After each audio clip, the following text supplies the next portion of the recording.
Ever wondered what makes TV so powerful in Jamaica? Time to find out. Welcome to Global TV Group 358, where television meets innovation. We're not just about shows, we're about shaping society.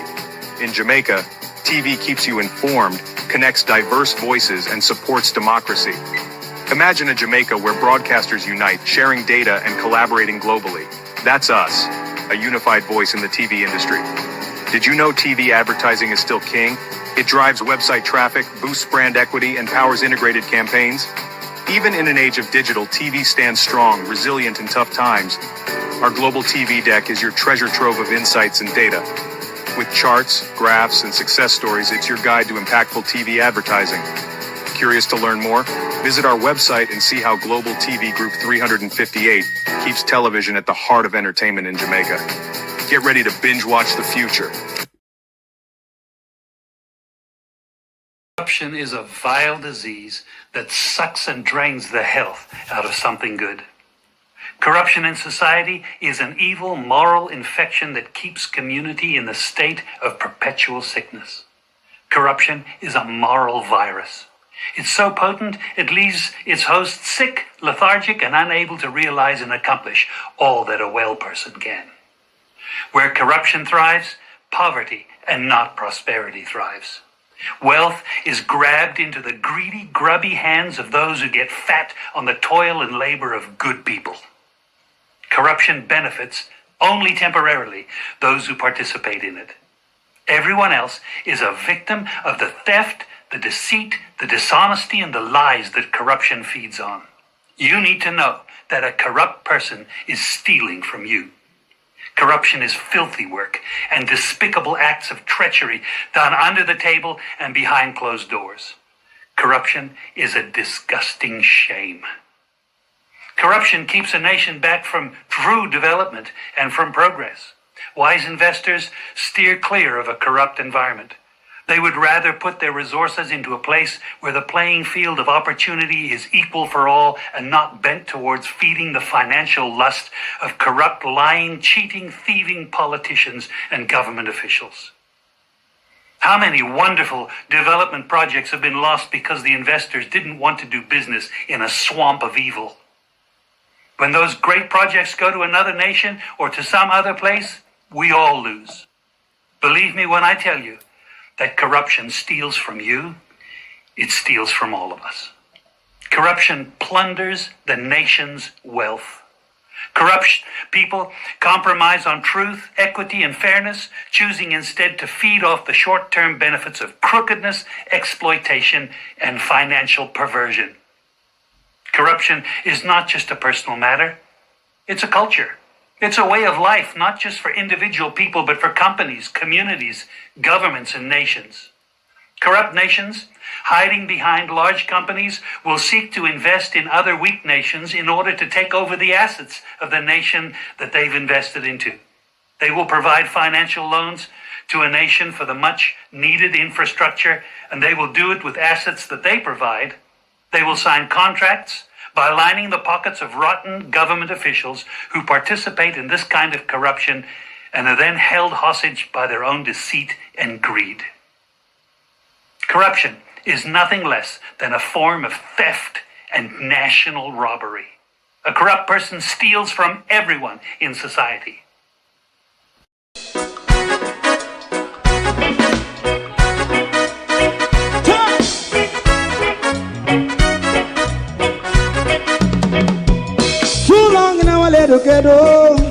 Run, keep going on, let's process. For children of Israel do really love rights. So just as I as a watchman around Babylonian walls. Oh, children of Israel, I should never hold thy peace. What wrong is going on? Hey, oh, we gotta bust down Babylon walls. Preparing the way. Preparing the way for your people. Let's go. Fight down war and crime. Fight down. Me say Rastafari. War and crime. And do the of righteousness. And we love Jah, and we love Jah, and we love Jah, Rastafari, save all people. And we love Jah, we love Jah, Rastafari, we love Jah, Rastafari, preserve all people.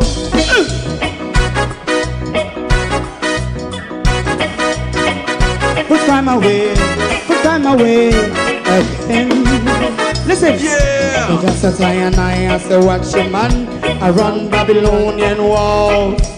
Oh, children of Israel, I and I should never hold thy peace, while we penalize day or night. We gonna bust down Babylon gates. Prepare the way, prepare the way for Jah Rastafari. Fight down war and fight down war and fight. Rastafari, war and fight, and build up righteousness. And we love Jah, and we love Jah, and we love Jah, Rastafari, preserve all. And we love Jah, me love Jah, me love Jah, Rastafari, preserve all. Me love Jah, Rastafari.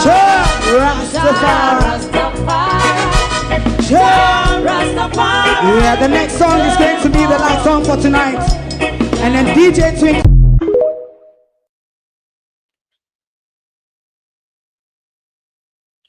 Good evening and welcome to the blunder that we knew from the very day. The MORANT Bay Urban Center. Oh, it's crying time again. We're gonna need Gramps. Call Gramps Morgan for us, please. Call Mark Golden. Can we have some questions to ask Mark Golden? Call Mark Golden for you know. We come about few people tonight. Oh, another globalist. Good evening and welcome to my community of party and all my family members, platform moderators, membership holders, viewers, subscribers, commenters, and trolls. Good evening. Welcome, one and all. Thank you for joining us. We're going to leave the prime. I want to deal with Mark Golden first, because when I get to Andrew Olneth and Gramps Morgan tonight, by the time I get round to Andrew Olness, but Mark Golden says something which I want to ask Mark Golden questions on. And Mark Golden is under duty to answer those questions, because I am confused and I'm sure I possibly might not be the only one. Globalist, how no do? Welcome one and all. Debbie Jervis, Stevie, good evening. Beverly, good evening. Laverne, good evening and welcome. Charlotte Grime, good evening. Colleen, Myra Thomas, good evening. Asim, God bless, good evening. Canadian Girl, good evening. Anne-Marie McFarlane, Miranda Roddock, Winifred Saunders. Good evening, everyone. Like and share the live for us, please. We're going to go straight to what Mark Golden says. Read the NHT. Quite important information, I may add. But I have a question, quite a critical question for Mark Golden on this very matter that he's speaking on. Because what I heard means nothing, Mr. Golden. What I heard from Mr. Golden absolutely means nothing. At the end, I will tell you why I said it meant nothing. Greetings. Today, I want to talk a bit more about the National Housing Trust. I did a video a couple of weeks ago celebrating the fact that this year is the 50th anniversary of the National Housing Trust, an institution started in 1976 by then Prime Minister Michael Manley, and that institution which has had a transformational impact on the housing situation in Jamaica over the years since then. Now, in 2013, when the PNP government had just come into office, we faced a situation where the debt of the country was completely out of control. We'd inherited that from Bruce Golding, his regime, who had entered into an IMF agreement. You remember they had to abandon it. They weren't performing any of the commitments under it. And we had to bring things back under control and get the debt down. And we got advice, independent professional financial advice that said that if we did this for 4 years, it wouldn't impact adversely the NHT's performance of its mandate. And the decision was taken to help to get Jamaica back on its feet at a critical time by this 4-year commitment. The law was amended to allow that. At the time, Andrew Holness spoke against it. He's on record, I believe, on TV saying that if he was Prime Minister, he would ensure that the resources of the trust were only used for the purposes for which they were funded there and so on. That in principle, you believe that NHT funds should be ring-fenced to be used for NHT contributors? It should be ring-fenced to use for the objects and purposes of the legislation, yes. So let's just say the court ruling goes either way. Let's say there is a court ruling that says, no, actually, the government can use it for whatever it wants. You have your belief in principle. Does that mean that as Prime Minister, you would then follow through on those principles? Yes, either amend the law if necessary, yes, and ensure, in fact, that the dipping into the piggy bank doesn't occur. And I tell you why. That's a commitment? It stands as a commitment. And I tell you why. There is a point of view that all public funds should be pooled, whether they are in trusts or that, having the public sector funds fragmented in this way doesn't help the central government.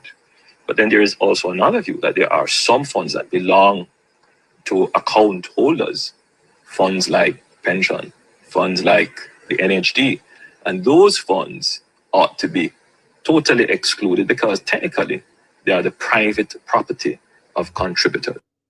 Well, since then, 10 years, the government has each year taken another $11.4 billion out of the National Housing Trust. They passed amendments to the NHT Act twice to allow them to do that. So you can imagine how disappointing it is to hear yesterday when they tabled the revenue measures that they plan to extend that for a further 5 years, take $11.4 billion a year out of the National Housing Trust for 5 more years. That's $57 billion on top of the $114 billion that they've already taken out of the NHT over the last 10 years. Now I have to ask you, doesn't Jamaica have a critical problem with affordable housing?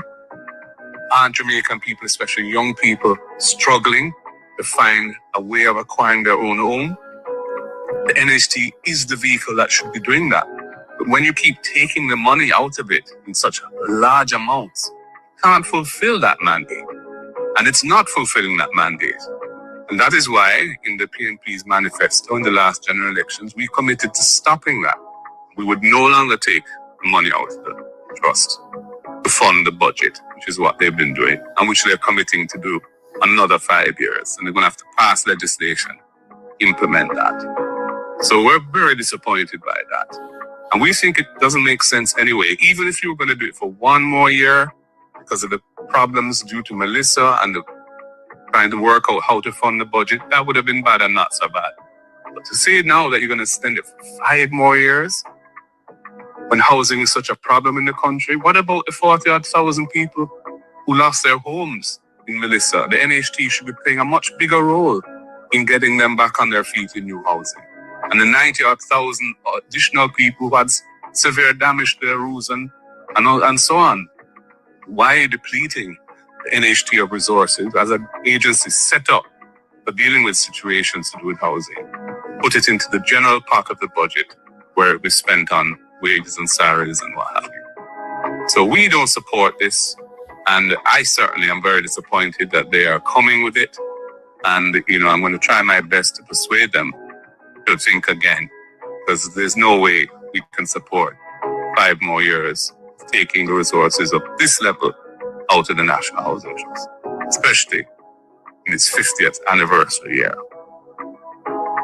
Of course, I'm aware that the revenue measures include a large tax component as well. And I will be. We are disappointed, he said. We are going to persuade them, he said. We want to hear definitively, Mark Golden, from you.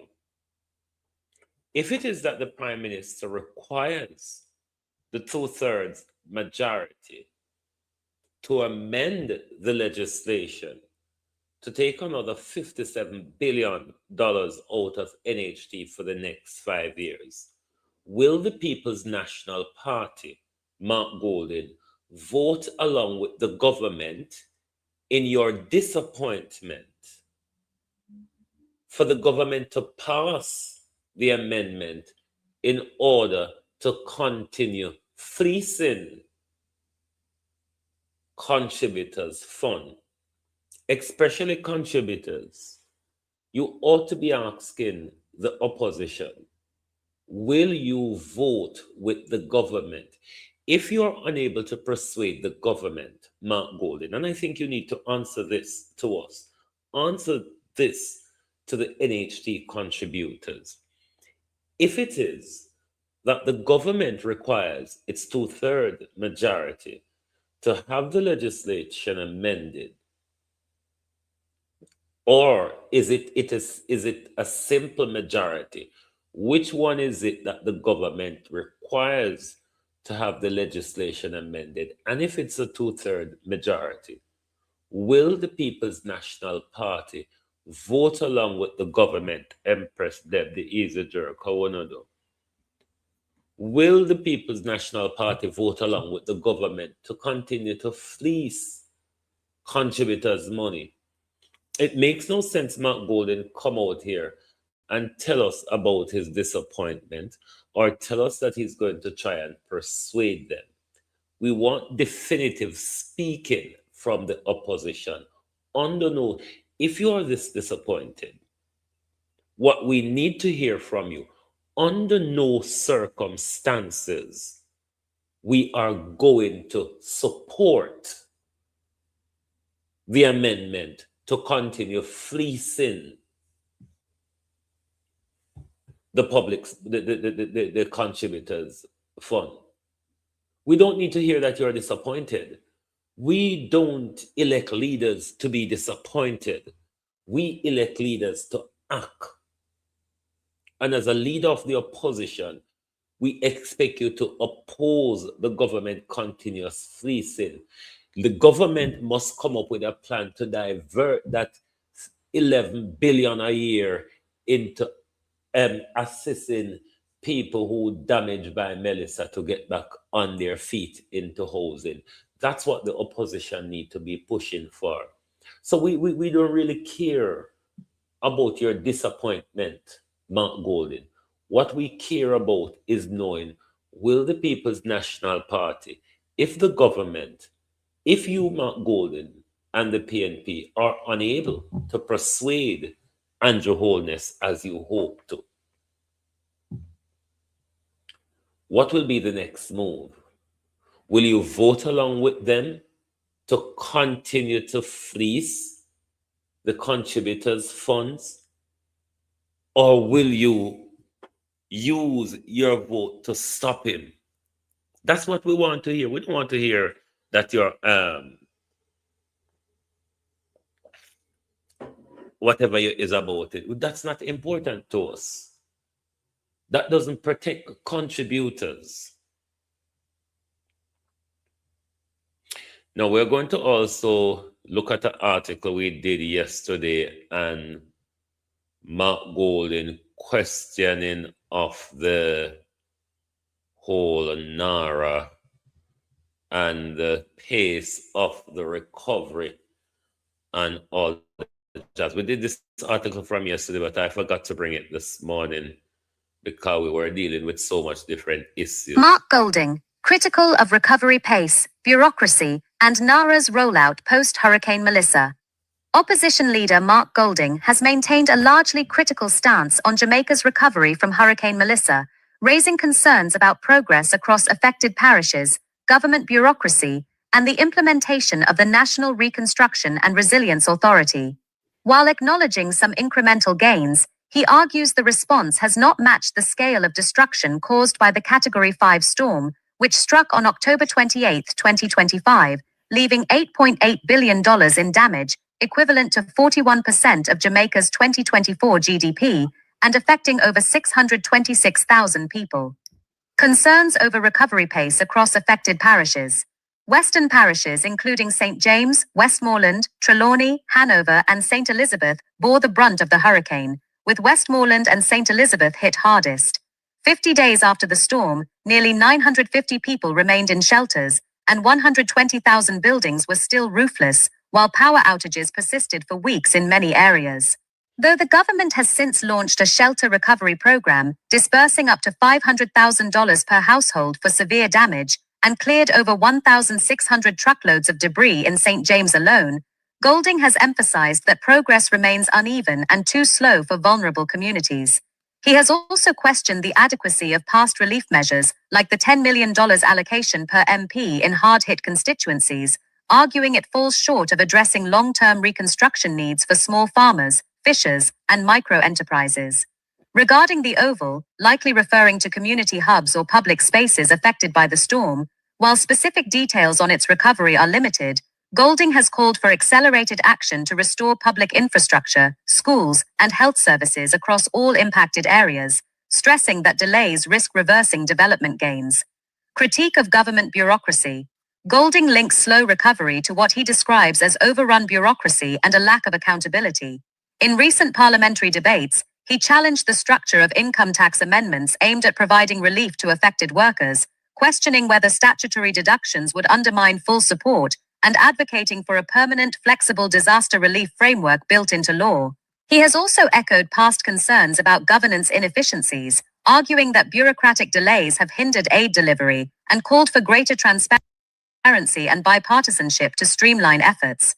The government, however, has highlighted its fiscal discipline in unlocking $6.7 billion in international financing as evidence of effective management. Assessment of NARA's operation. The National Reconstruction and Resilience Authority was established to lead recovery efforts, with a mandate to act as a single coordination point, embed climate resilience into planning, and deliver projects transparently. In the 2026 throne speech, it was described as a new development architecture that will transition from a department to a statutory corporation pending legislation. While Golding has not issued detailed public statements on NARA, his broader critique of governance suggests he may have concerns about its implementation. Key questions remain about whether the authority can cut through bureaucratic red tape, ensure equitable distribution of funds, and deliver on its promise to convert international financing into measurable, resilient infrastructure. The government has emphasized NARA's role in leveraging global partnerships for climate-smart housing and renewable energy, but Golding is likely to push for clear accountability mechanisms to track progress. I'm still of the view that the PNP is not championing the real issues, the issues that plagues us every day. We're going to move over to the churches now before we get to Gramps Morgan. Want to call Gramps Morgan for you? Oh, it's crying time again. We're gonna need Gramps. Somebody have to come help with cry tonight. Can somebody call the synagogues of Satan, please? Somebody call the national disgrace them. Somebody call the synagogues of Satan, the churches across Western Jamaica, who is comfortable, very, very comfortable taking the money while their members are under tarpaulin, under zinc, every rain fall, them wet. But the churches are saying, better we repair so we can host them funeral. Yeah, I must at the church I said, it better we fix up, cause we have them funeral to do. Barring that, those people who God sent in the hedges and the highways. Oh, hallelujah tonight. The hedges and the highway have a particular spot now. So pretty building. Nobody wants to go into the hedges and the highways anymore. Everybody wants a big building to gather and collect money. The churches have showed their disgraceful, greedy, money-grabbing hands in the aftermath of Melissa by taking this money while the people are still suffering. It's not the government only that doesn't have a heart. Those who come in the name of God are as heartless as those who represent the demons.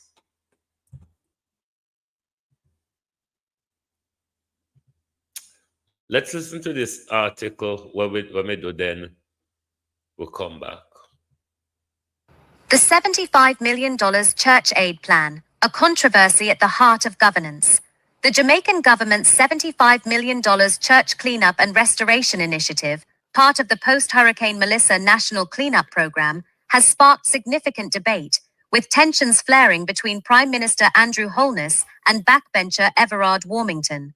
While the plan aims to support hurricane-affected churches in western parishes with debris removal, minor repairs, and structural improvements, it raises critical questions about resource allocation, governance priorities, and the role of religious institutions in public life.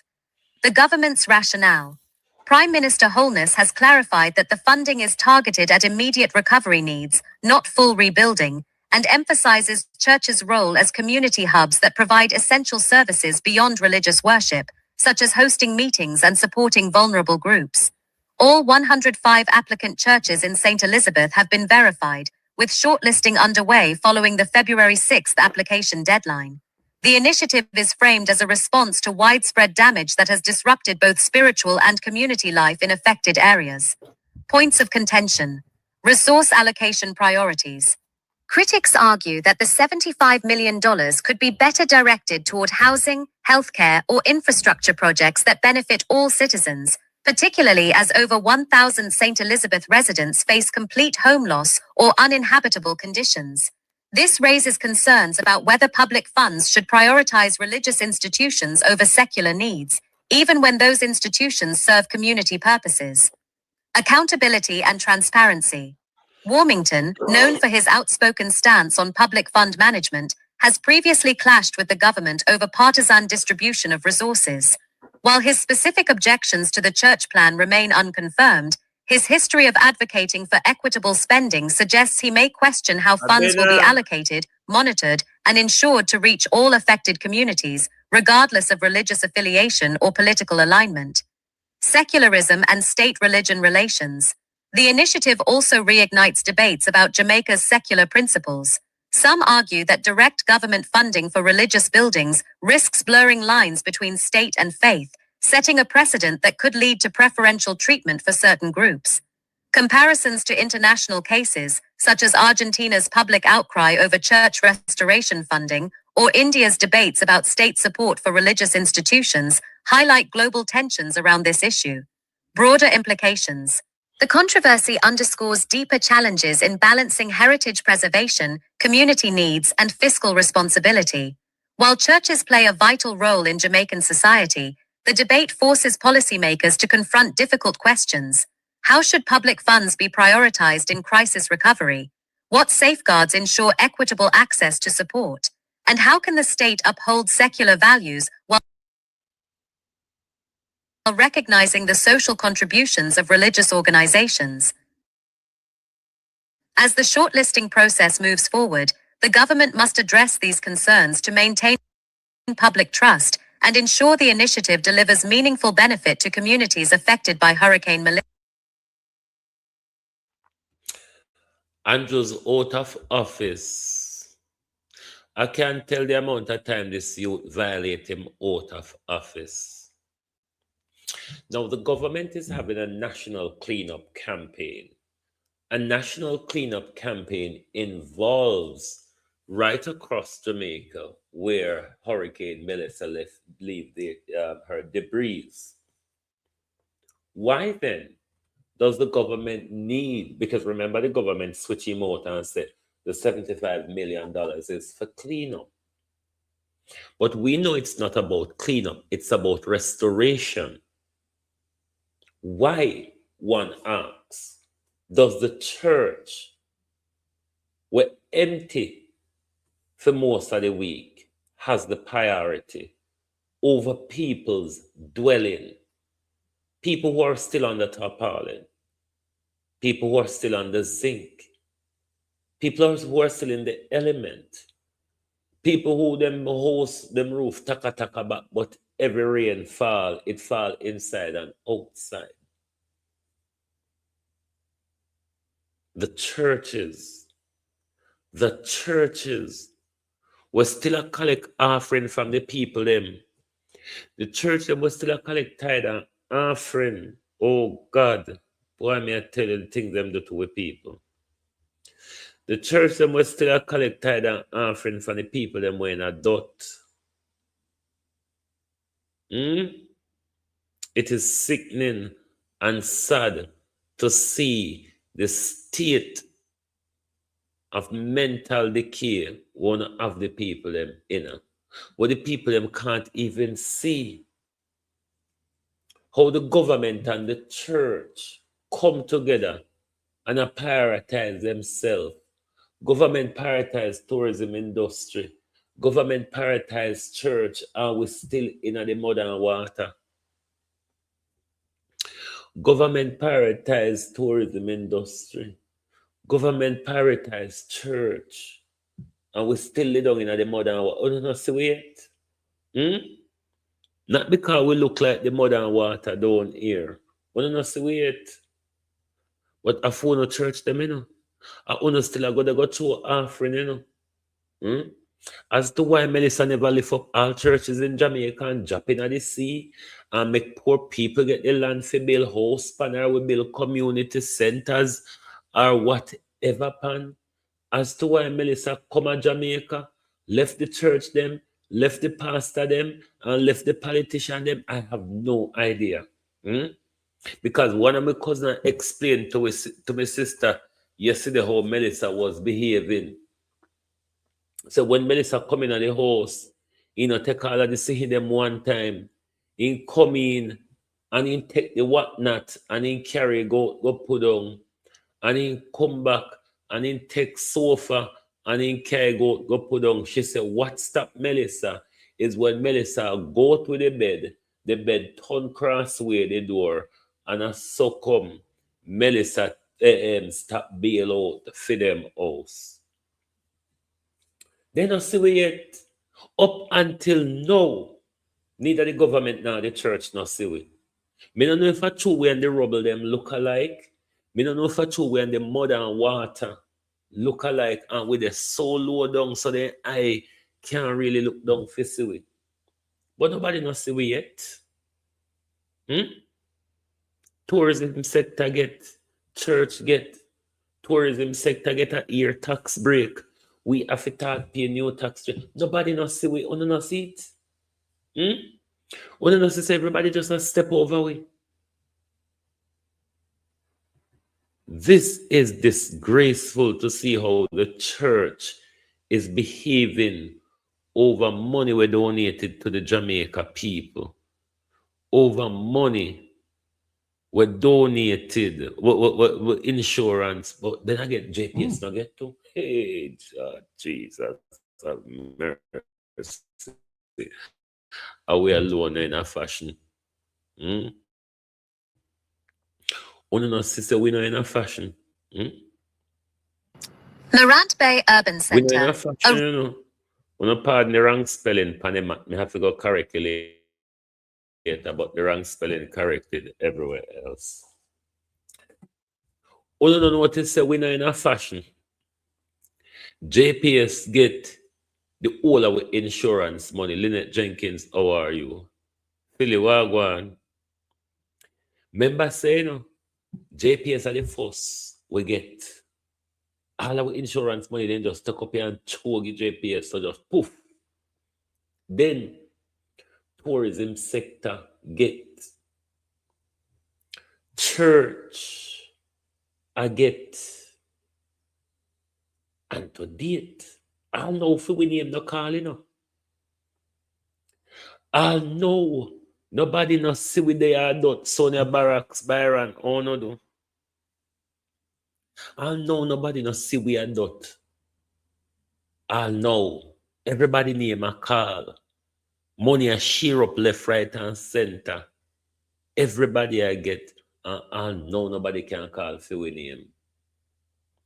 We're not involved in the Melissa.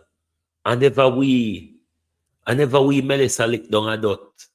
I never feel we host Melissa pulling a sea. I never feel we host Melissa catter all over Westmoreland and St. Elizabeth. No, it's not.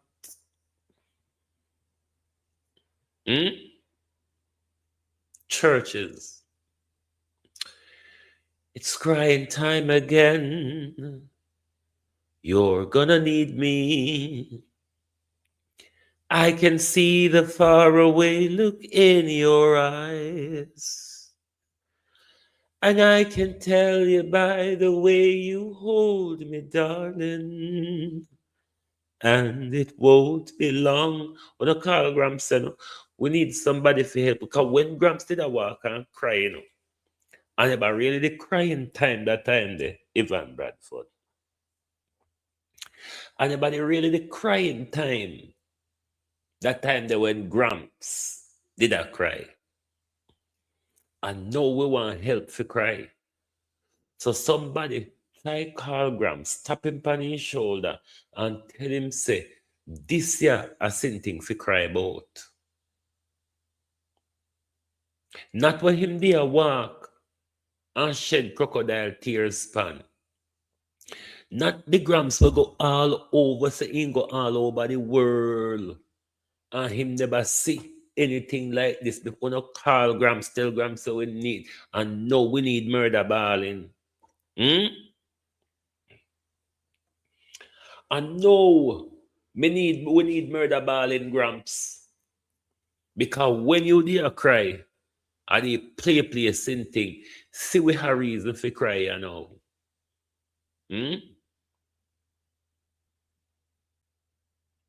See we have reason for cry, you know. Where is Gramps? Where is Gramps Morgan to come and cry? Where is Gramps Morgan to come and tell us that how he has traveled around the world and he has never seen such a botch job before. He have never seen something open before it done or done before it open. Any one of them you want to put in and mix it up in. But Gramps Morgan, you need to come back and cry. You can't waste your eye water upon that. And know when eye water fit turn on like a pipe. There's no Gramps Morgan. This is the article we do pan the MARANT Bay debacle. Morant Bay Urban Centre. A ribbon cut before ready questions over haste and accountability. Last March, Prime Minister Andrew Holness joined renowned entertainer Grams Morgan for a high-profile opening ceremony to cut the ribbon on the Morant Bay Urban Centre, billed as a transformative hub for business, culture and community in St. Thomas. Yet, more than a year on, the facility remains closed to tenants and the public, a situation that has sparked criticism over premature celebrations, project management, and the use of public funds. The grand vision versus current reality. The $120 million development was designed to house 24 retail units, a food court, a performance space, and administrative offices, with promises of creating 150 jobs and boosting local economic activity in one of Jamaica's most underserved parishes. The opening event, which featured live performances and speeches highlighting the center as a symbol of progress, drew widespread media attention and public optimism. Today, however, the site stands largely empty. Construction barriers still line the perimeter, essential utilities including electricity and water remain incomplete, and safety inspections have not been signed off by municipal authorities. Prospective tenants who signed preliminary agreements report being left in limbo, with no clear timeline for when they might be able to move in or recoup their deposit payments. Points of concern: premature ceremony, symbolism over substance. Critics argue that the decision to hold an opening before the center was operational was driven by political optics rather than practical progress. The timing coincided with local government elections in the region, leading to accusations that the event was staged to bolster support for the ruling party. This approach, they contend, undermines public trust in government announcements about development projects. Project management and oversight. Questions have been raised about the oversight of the construction contract, which was awarded to a consortium with limited track record in large-scale commercial developments. Reports indicate that delays stemmed from both supply chain issues and cost overruns, problems that some say could have been anticipated or mitigated with more rigorous planning and monitoring. The Ministry of Economic Growth and Job Creation has yet to release a detailed breakdown of how funds have been spent or what steps are being taken to get the project back on track. Impact on local businesses and communities. The delay has had tangible consequences for Morant Bay's small business community. Several entrepreneurs who had planned to relocate or expand into the center have been forced to put their growth plans on hold, while others have incurred financial losses from halted preparations. Additionally, the community's expectation of improved access to goods and services and the jobs that were promised remains unfulfilled. Calls for action and accountability. Opposition leaders, along with local civic groups, are calling for an independent audit of the project to assess spending, identify the root causes of delays, and determine responsibility for the setbacks. There are also demands for clear communication from the government about revised timelines and support for affected tenants. Grams Morgan, who lent his public profile to the opening, has stated that he is deeply disappointed by the delay and has urged authorities to prioritize completing the work so the center can deliver on its promise to the people of St. Thomas. Looking ahead, the Morant Bay Urban Center controversy serves as a reminder that development projects must be measured by delivery, not ceremonies. As the government works to resolve outstanding issues and get the facility operational, it faces pressure to demonstrate that public investments are managed with transparency and a genuine commitment to serving community needs, rather than being used as tools for political messaging. We don't want your disappointment. We want you to come back, come cry. Just like how you there cry. Because when you go there the day, you see the unfinished building. You see the chaka place. And because they paint one part and put up banner and ribbon and balloon, you turn up and you cry your heart out. Cry me a river grant. Gramps. Cry me a river Gramps. You need to either come back and cry over the river or dry up the river. Granny Rhinoceros. Granny Rhino. Yes, lady over there. The day after the urban center, the ribbon cutting, and the urban center was said to be open, everybody knew the day after Granny Rhino that it was a sham. It was an election sham. It was a ploy. So I don't know what Cliff Hughes, Granny Rhino, a Kongwan now, like, oh, this is shocking. It is so surprising. From the very next day, everybody did know, say, water no dede, electricity no dede, toilet facility no dede. So what Granny Rhino are going surprise about? Diane Campbell, all you do? What Granny Rhino I go and surprise both. Because from the day after, Morant Bay Urban Center ribbon cut and balloon bus. Because that's all happened up there. Cut ribbon and bus balloon. Because remember, say the government and a franchise friend them never even open the KFC till quite close to the election when they want to use KFC by vote.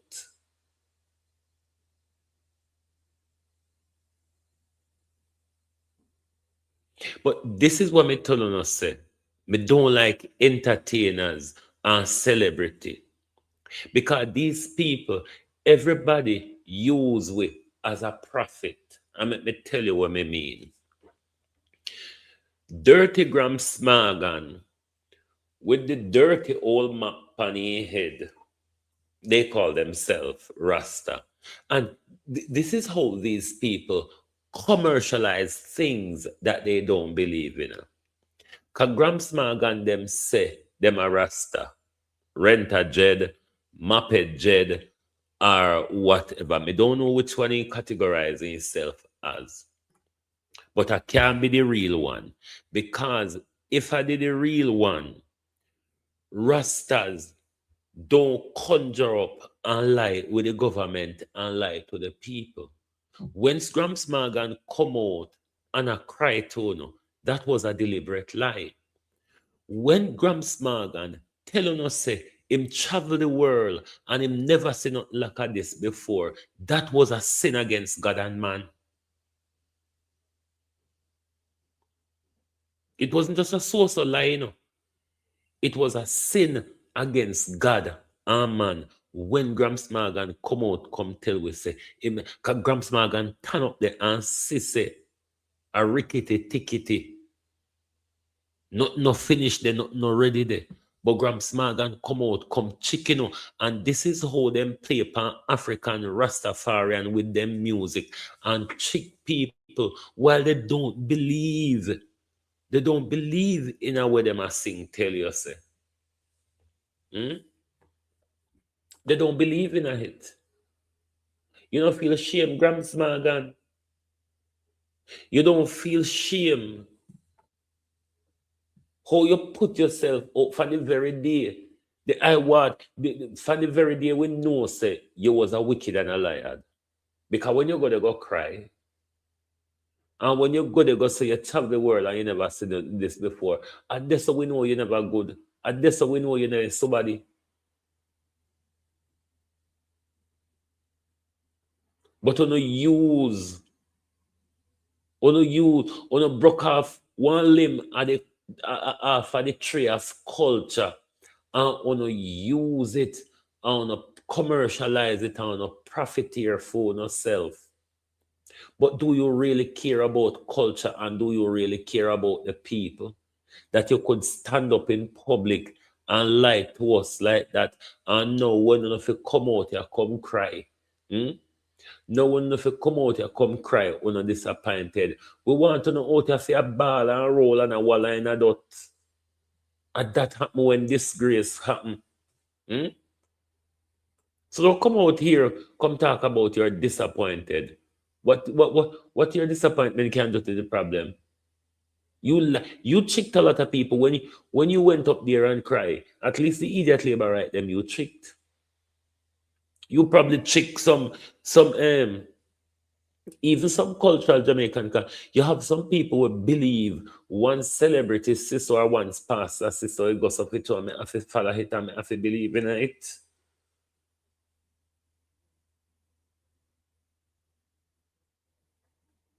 How long will I go continue being wicked to the people? How long will I go continue mislead the people for their own commercial gain? And then to know say a lot of them can think for themselves, broad brush them and make them feel like care. And then them don't even know say is just them just so know as number, them just so know as a profit.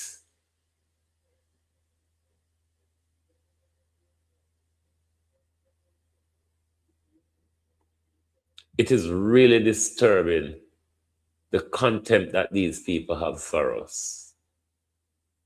You know what is sad though? These are the people that our people look up to. Politician, pastors, and celebrities, and those in the Epstein file, of course. The rich and powerful.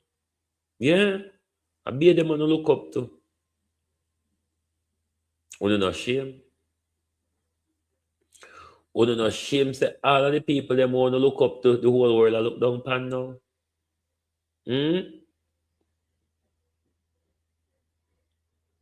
There are still 3 million more files to pages to release, you know. It's not over yet. It's going to get more disgraceful. Is it not time for the PNP and the JLP to have a consensus and remove us from the pedophile household? But then again, if Andrew Holness is taking orders from pedophile Donald Trump, what on earth do you expect him to do other than be on his bended knees? Andrew Holness, 80 years ago, Michael Manley stood on his feet and stood when America was a giant. Jamaica stood up to America when America was a giant. Poor old America and her Zimmer frame. Jamaica is on her knees to Zimmer frame America.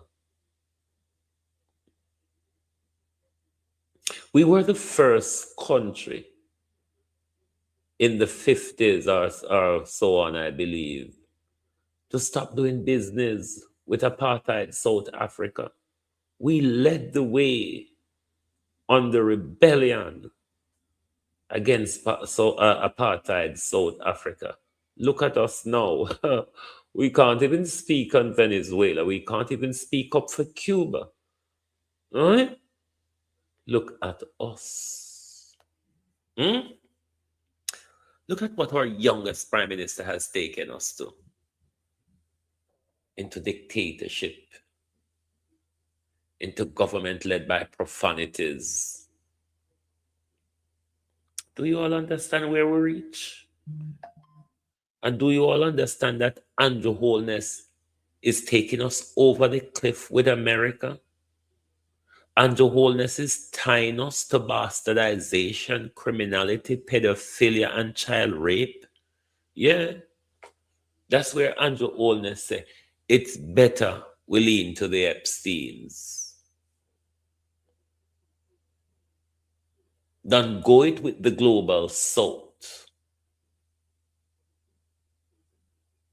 America is dying, you know, Andrew. The global south is rising, though. I wonder why our prime minister chose a dying empire to be our new colonial master. Just wonder why. But one could answer the question from them for themselves. They have an awful lot to gain out of it. They have an awful lot to gain out of it. And besides, they want to save themselves from prison. They want to save themselves from being plucked out of their bed, crack of dawn in the morning.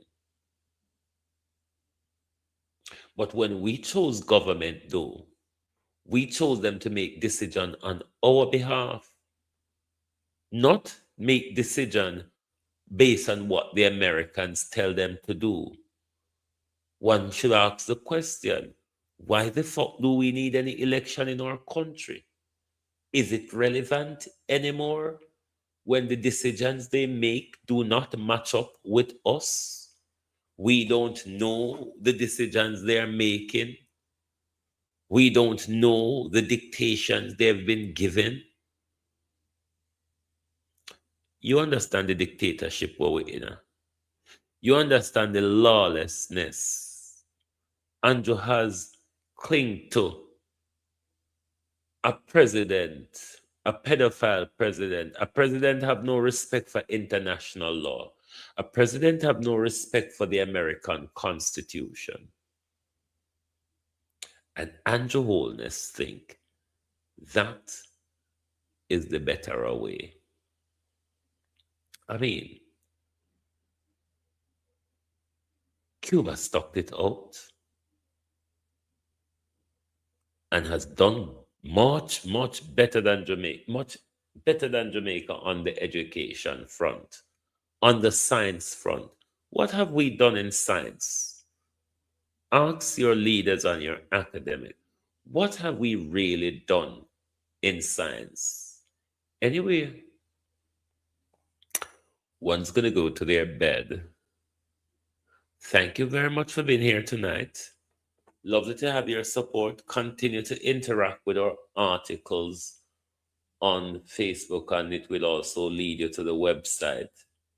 Russia is preparing aid for Venezuela in crude oil and gas. We're keeping our eye on that.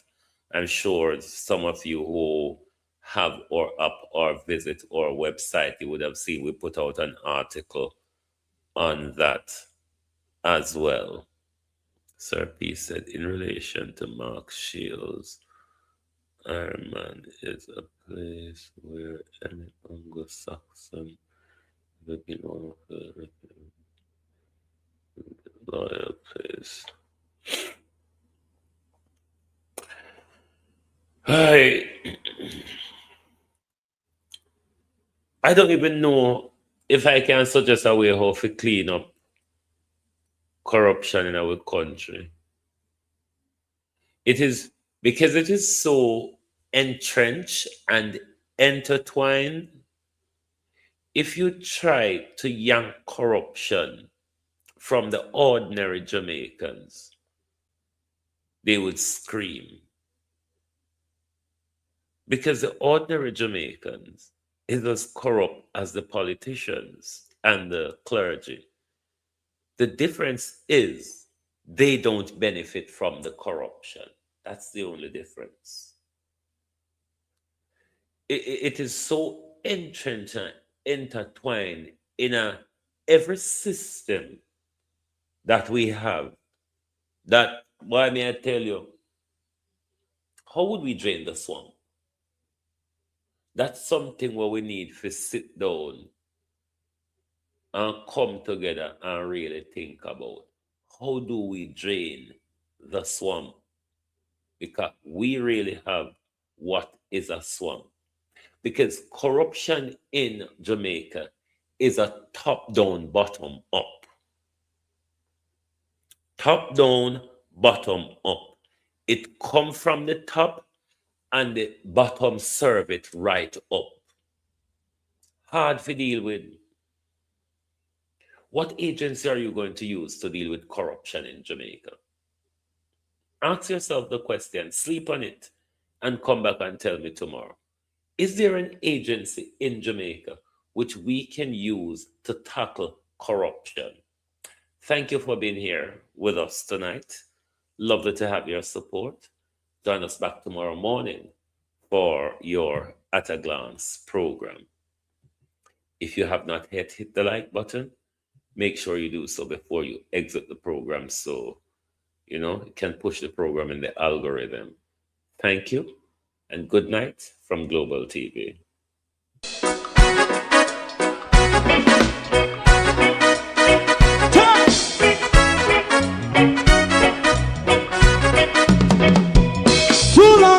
Together, run, keep going on, let's process.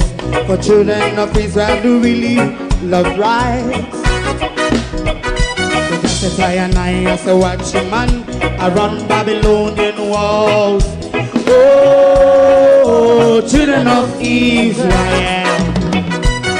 I should never hold thy peace. What wrong is going on? Hey, oh, we gotta pass down Babylon walls. Prepare the way. Prepare the way for your people. Let's go. Fight down war and cry.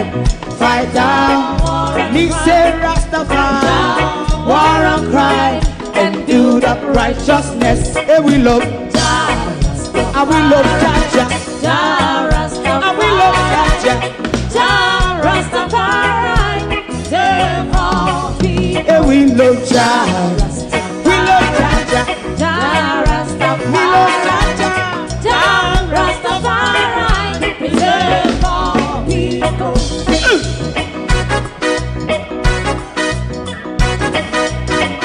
Put time away again. Listen, yeah. Just a tie and I say, watch your man, I run Babylonian walls. Oh, children of Israel, I should never hold thy peace while we penalize. Hey, oh, night. We gonna bust down Babylon gates. Prepare the way, prepare the way for Jah Rastafari. Fight down war and crime, fight down war and crime, Rastafari, war and crime, and build up righteousness. And we love Jah, and we love Jah, and we love Jah, Rastafari, we love all, and we love Jah, me love Jah, me love Jah, Rastafari, preserve all, me love Jah, Rastafari.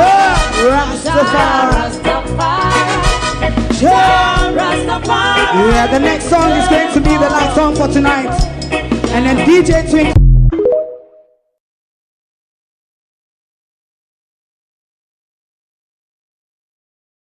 If you don't like missing out on the latest shows but still enjoy classic hits, then Global TV Group 358 is your perfect match. Global TV Group 358 isn't just another channel, it's your ultimate TV experience. From breaking news to binge-worthy dramas and timeless classics, we've got it all. Our unique blend of original content and global favorites means there's something for everyone. And guess what? With GTVG's seamless streaming, you can watch anywhere, anytime. Plus, our interactive features let you be part of the action. So, whether you're a seasoned binge watcher or a casual viewer, Global TV Group 358 is here to keep you entertained day and night. Don't just watch TV, experience it with Global TV Group 358. Subscribe now and never miss a moment.